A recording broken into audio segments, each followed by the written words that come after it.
Impunité zéro a promis la présidente élue Claudia Sheinbaum aux Mexicains concernant l'immense défi qui l'attend, gouverner un pays enregistrant 80 homicides par jour perpétrés à 75% par les groupes criminels qui contrôlent des pans entiers du territoire. Depuis 2006, le pays a fait état de 450 000 meurtres et 100 000 disparitions.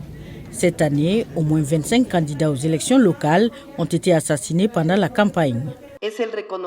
C'est la reconnaissance par le peuple mexicain de notre projet national.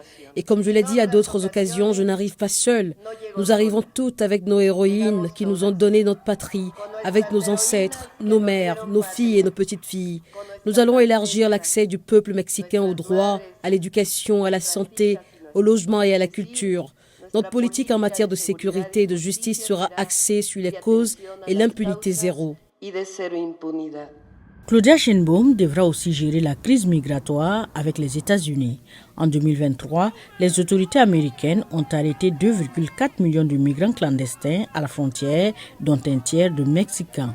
La principale candidate de l'opposition à la présidentielle mexicaine, Xochitl Gálvez, a reconnu sa défaite face à Claudia Sheinbaum. Je lui ai dit que j'avais été témoin d'un Mexique avec beaucoup de douleur et de violence et je lui ai dit qu'elle pouvait résoudre les graves problèmes de notre peuple. J'ai reconnu le résultat parce que j'aime le Mexique et je sais que si son gouvernement réussit, notre pays s'en sortira bien.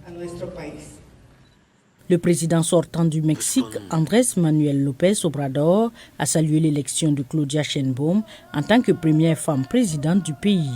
C'est vraiment un moment historique. Nous vivons un moment exceptionnel, extraordinaire, glorieux. Je suis très heureux. Nous terminons notre mandat. Je vais me retirer avec une grande satisfaction. Madame Claudia Sheinbaum prendra le 1er octobre le relais du président sortant pour un mandat de 6 ans.